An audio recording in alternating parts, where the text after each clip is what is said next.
Today, I want to welcome Joel Hawbaker. Joel went to the University of Illinois. They've got the most amazing thing there. They have a cornfield in the middle of the campus, and they built the library underground so that they wouldn't disturb the cornfield. Well, he hasn't left his farming roots. He lives on a farm in eastern Tennessee. From that farm, he runs his IT consulting business, Valenture. It's focused on cybersecurity. Now, one of the things Joel and I were talking about in the green room is many businesses think, oh, other businesses need to worry about cybersecurity. I'm not a target. That is wrong. This is an episode you need to listen to because if you have a business, you are a target. And so hopefully Joel's going to bring the heat to help us understand why you're a target and what you need to do about it. But more importantly, we're going to talk about leadership. And Joel has a vision for legacy that extends far beyond anything he's doing in his business. And we're going to talk about that as well. So, Joel, welcome. Hey, Craig. Glad to be here. Thank you. So, obviously, University of Illinois. I looked at going there, and I didn't just because it was too much hassle. I had credits in North Carolina. I was getting out of the Marine Corps. I had credits from the community college in North Carolina. I would have to transfer to whatever that community college is in Urbana-Champaign, lose credits in the process, then transfer into U of I. And it was like, that's just too much hassle. But what an amazing school. And it was It is. fascinating how, what's the deal with the cornfield? There's like some rule that they can't get rid of that cornfield. Honestly, I had not heard about that cornfield. So Oh, really? I don't know if that was a thing of the past or what, because there definitely are cornfields that they use for research there. They're further south a bit. The library currently is above ground. So it may have been something in the past before I was there. I didn't hear Okay. that. Yeah. You know what's funny though? My wife was actually, she almost went to North Carolina for school and she ended Yeah. up going to U of I, and that's where we went. So Oh, that's funny awesome. story. Yeah. So now you have a farm in Eastern Tennessee. It's now it, Well, we call it a money pit. I mean, it's a hobby farm, right? So I had a conversation, this past week where like, I do not want to be a farmer because farming is actually a lot of work. And I've got enough work as it is. So we hobby farm, we spend money on the farm, right? We spend money on animals and things just to have fun, and then to have goats running around for the kids and chickens and stuff like that. So it's fun, but yeah, just a small little property here that we've got, just some open fields, some woods, some animals. So good place what to raise kids. no, that's awesome. Yeah. It's do you eat anything off the farm? Do any of the goats make it onto the dinner table? Not yet. I've thought about it, but we have milked the goats. We've done that for a little while until we got tired of that. We do have chickens for eggs, and we butchered some chickens. We've raised pigs, so we'll definitely eat the pigs. They're in the freezer right now, and we're thinking about getting some cows soon. So yeah, a little bit. Yeah. And of course we're going to get into cybersecurity, but I mean this sounds a little bit this is really neat. You're raising your kids on the farm. What sort of things are they learning by doing that versus, let's say living in Knoxville or Chattanooga?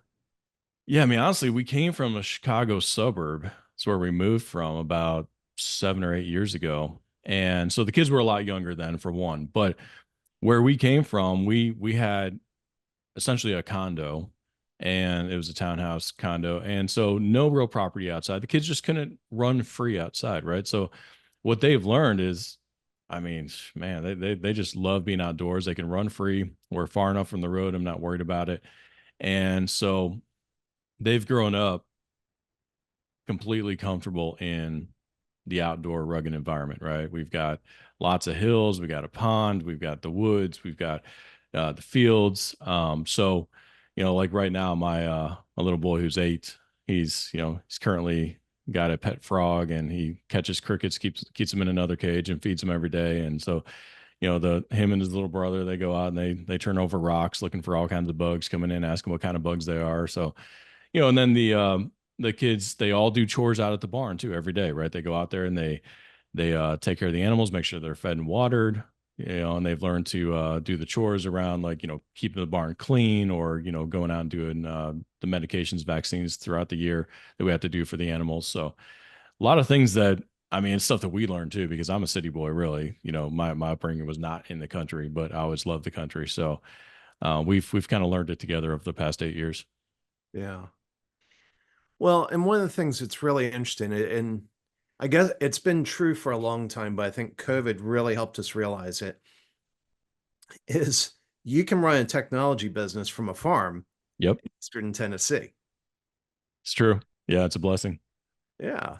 So tell me a little bit about your tech business. What's it do? Yeah, I mean, really, kind of the paint picture a little bit.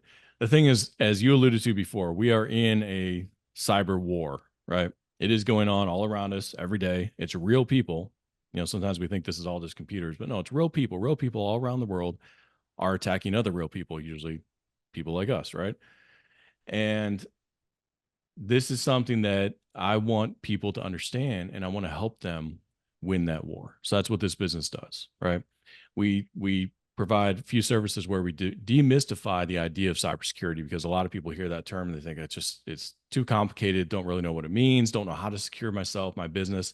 We do demystify it by bringing it down to earth in terms that are simple and easy to understand. Like, one illustration we often give is, you got to have a full fence of security around your business, right? Like, if you put a fence around your yard, doesn't really help to put up half a fence, right?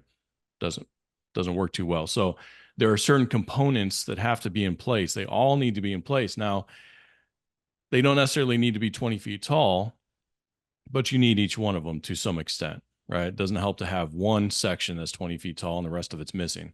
So we help demystify it by explaining the components that are necessary, and then, using just common sense to help people put these things in place, secure their business without spending a ton of money.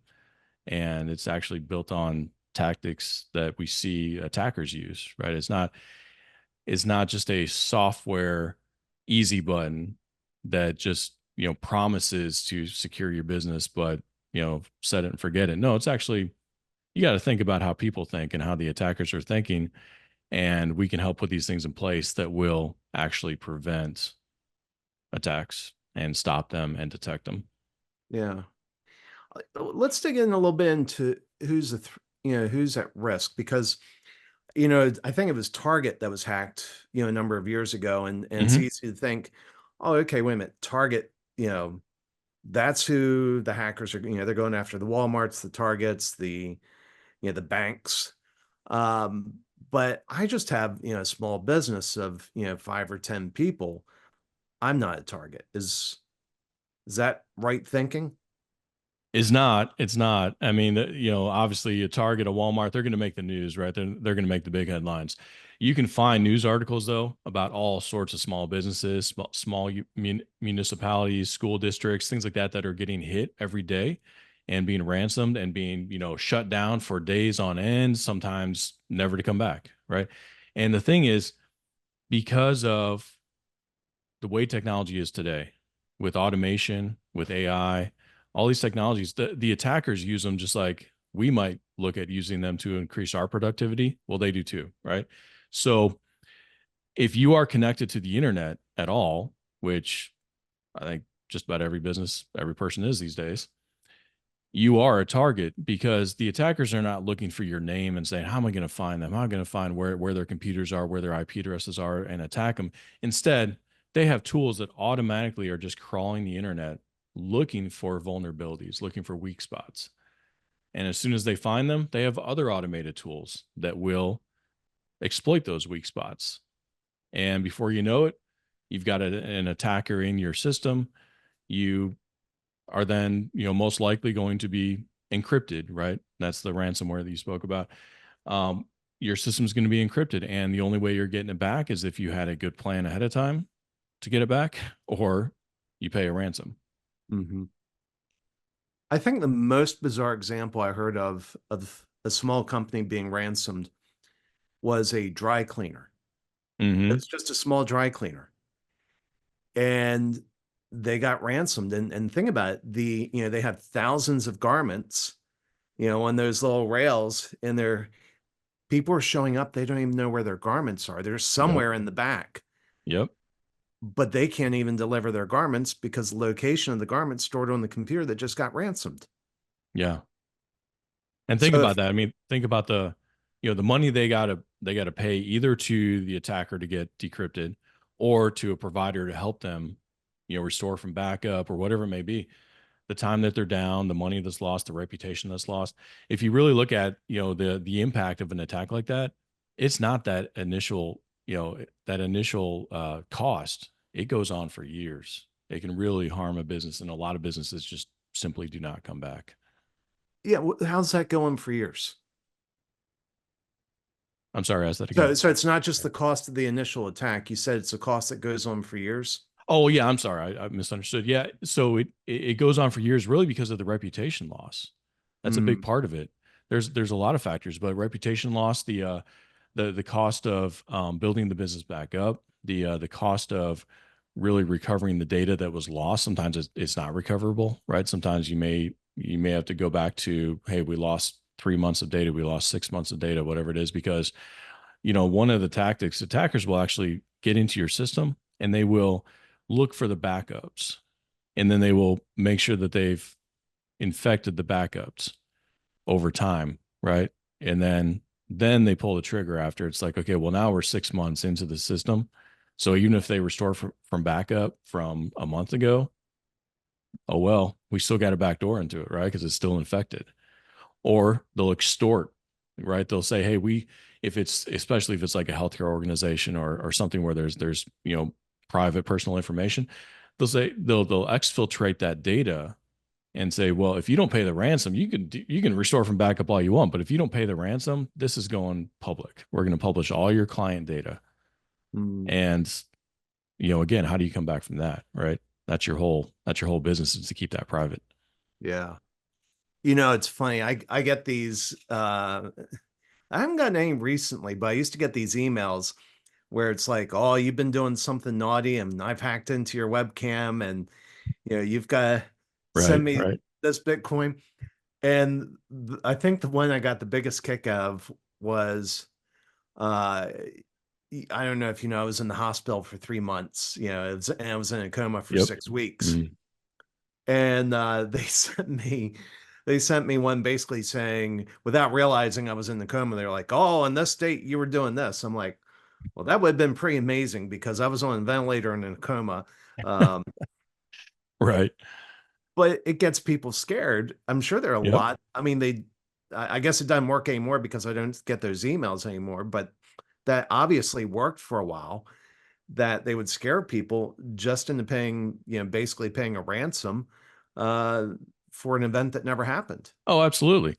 And that's the thing, because it's such a small cost to them to send those out, right? Like they have an automated system that just sends it out to everybody, and hey, it's a numbers game. How many can you get to pay the ransom, even if it's a small amount, right? Get them to pay the ransom. And that's the thing. Again, this cyber threat warfare, industry is an industry now. Like, there is ransomware as a service that these attackers can buy, just like you buy software as a service. Say you buy Office 365, or you use Gmail. It's a free software as a service, right?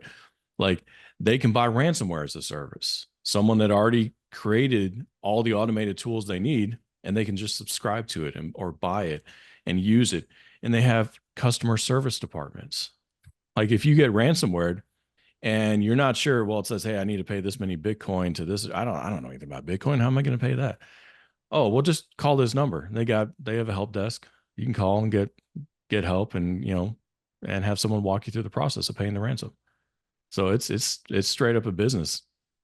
So your threat isn't a lone hacker sitting in his pajamas in the basement figuring it. It's like a professional team of developers.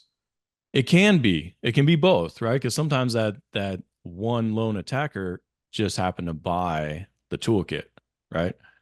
And because it's like, hey, if I can buy that toolkit, I can do all these things real easily, and I can just set this thing loose and see who I can reel in, right? Sometimes it's going to be a state group, state sponsor group. They're really dangerous, right? Because they've got tons of money and a lot of expertise, and they're the ones that are going to go after larger targets typically, but it can be all of the above.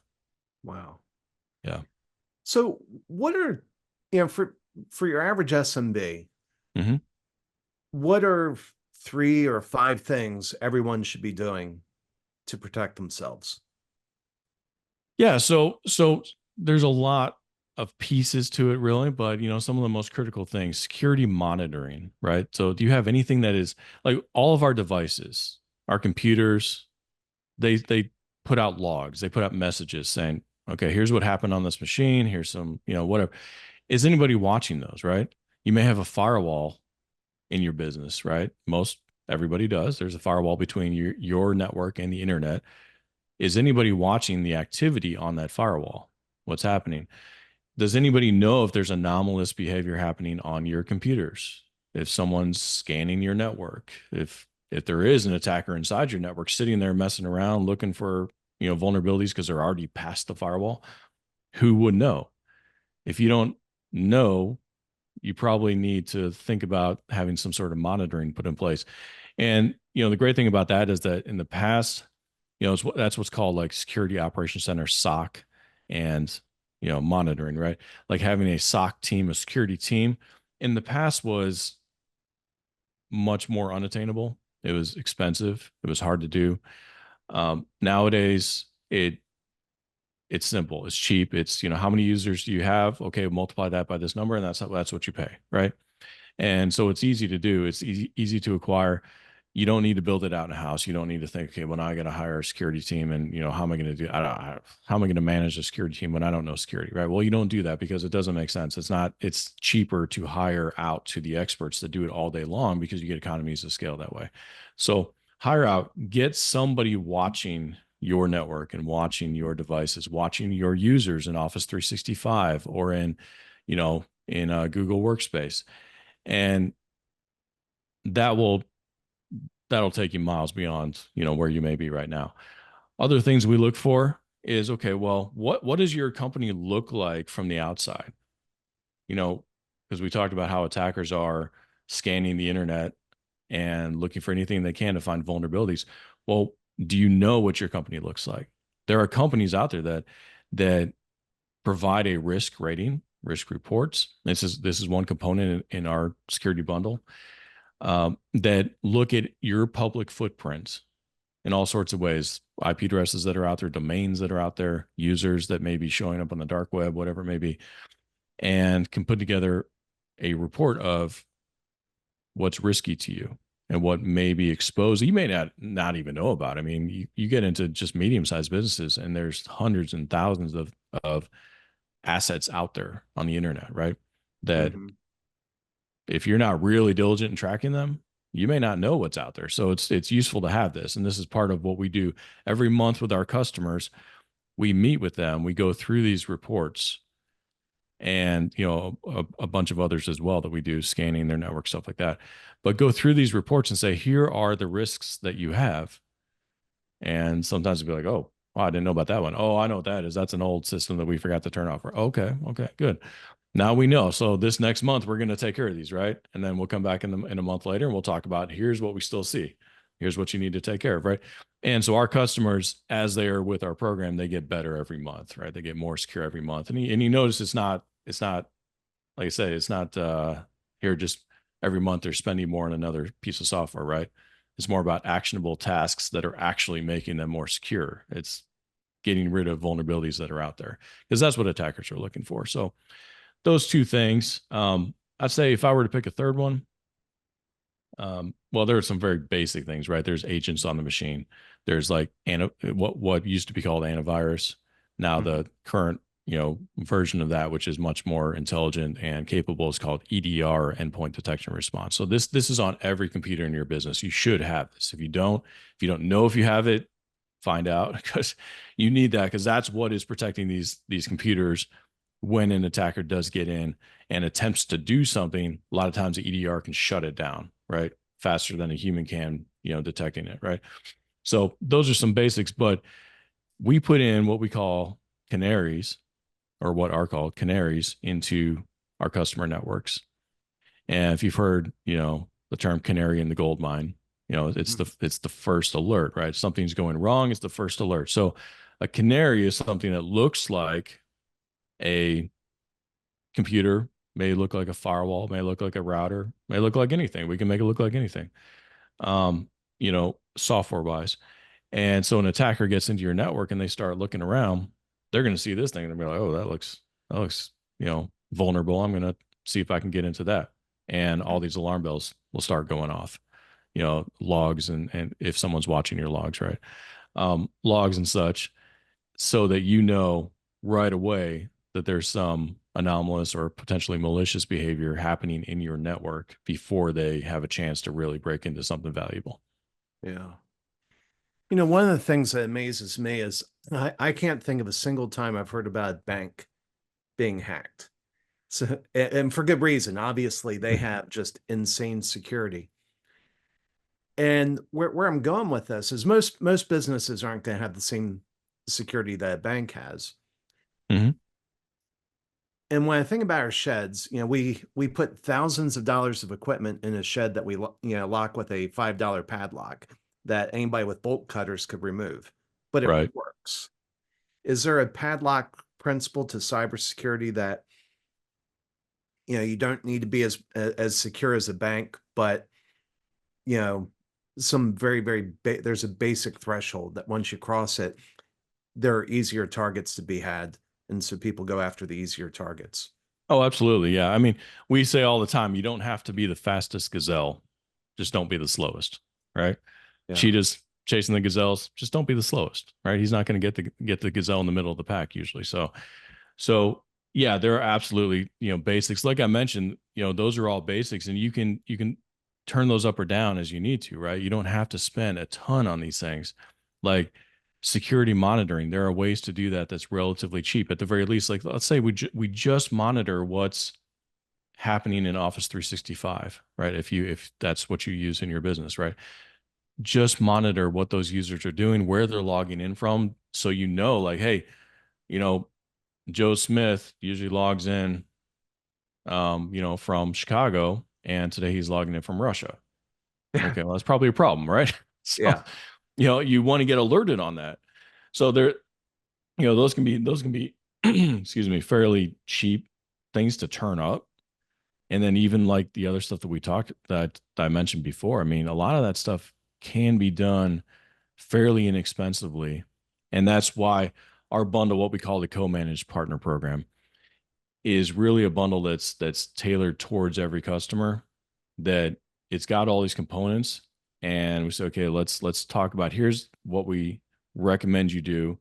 Oh, well, the budget just won't support that. Okay, well, let's talk about the most important things. Or let's talk about, instead of putting every computer into this, let's put in, say, the 30 most important ones, including like your accounting machines, your VIPs in the company, your servers, stuff like that. Let's get at least those monitored, right? So someone's watching that stuff. So there are ways to tailor this and not break the bank on it. Yeah, and one of the things that worries me always is the human element. Well-intended people do things that compromise the business. And I think probably the best example I can think of is right here in Austin, we have Mhm. SolarWinds, and they had an Yep. intern that set up a password, set up a login and a password that was floating around the internet, and it led to the largest hack of government computers in US history. Right. And so how do you I don't think that intern intended harm. He was probably hoping to get a job there. I don't think he was being malicious, but well-intended people make mistakes. How do you deal with the human factor? That's a good question. I mean, because you're absolutely right. I mean, that is, we tend to be the weakest link in the chain, right? As people. So, um, there's a lot to say about that particular incident, right? A lot of it comes with, management within the company. What are your policies? Do you have policies for where data should go, where sensitive information should go? Do you have password managers that your users are required to use, right? That can help stop a lot of that. But cybersecurity awareness training is a big component of our CMPP, our program as well. And that has a few components to it. But, one that you're probably familiar with is if you worked at any company, you get these phishing emails that are often sent out by the IT department. And it's to test you, it's to train you, right? And so it's a platform that can send these out based, on the cadence that they want to users that you know, look pretty legit, right? It could be a Comcast thing, it could be an Amazon email, it could be whatever. And, it'll log, did the user open it? Did the user click on a button within the email? Did they then on the website that opened up, did they put in their name and password? Like it can log all this stuff, right? So which users are falling for this and how far they're falling, and then have them, take part in some remedial training. Like there's usually videos and things like that that go along with it that help them understand, like, watch out for these things. Here's how to spot a phishing email, or here's some basic, cybersecurity tips, like don't store your passwords on a sticky note, or in a text file on your computer. Here's what you should be doing. So things like that, all the training that we can do. The thing I'll say about that, though, it's vital to do that, but still we're human, right? Everybody's human. And some people this clicks for, some people doesn't. So it's definitely a both and, right? You can't rely on the training alone, and you can't rely on just the technology alone. It's got to be both and. Yeah. Wow. Well, it's a lot. That's a lot to think about. And I hope hope everybody realizes that cybersecurity is a threat to them. But last thing before we wrap up, Mm-hmm. one of the things you said when I asked you what your goal was for the podcast, you kind of thought about it, and what came out was in all that you do in running your business, you have kind of a higher goal. And this comes into the legacy. What what do you see as your legacy? What do you want your legacy to be?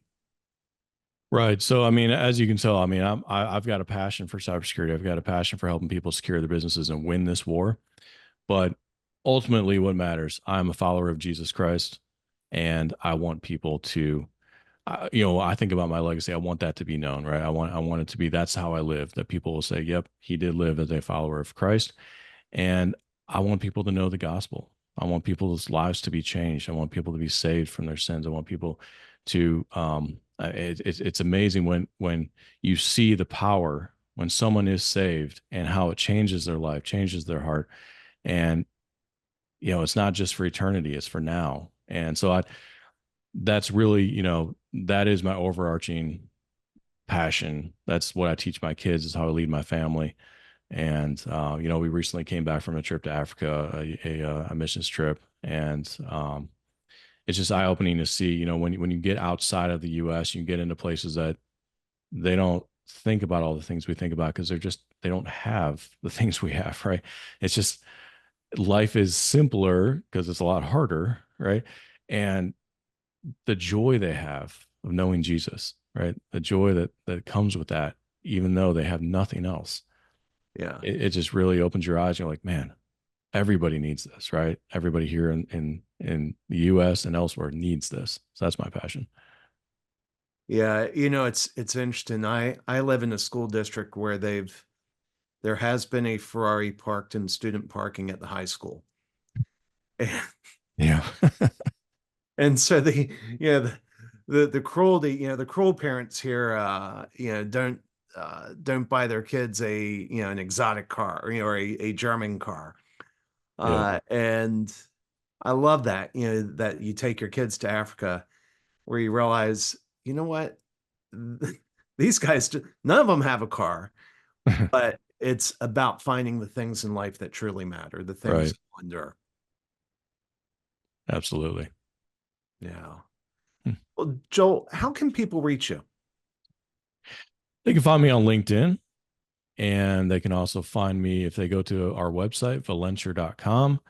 They can, they can schedule right on my calendar from right there. They can, check the about us. You'll see my face and bio, and you can schedule right there with me. No. Well, Joel, thanks for sharing all that on Leaders and Legacies. I appreciate it, Craig. Thank you.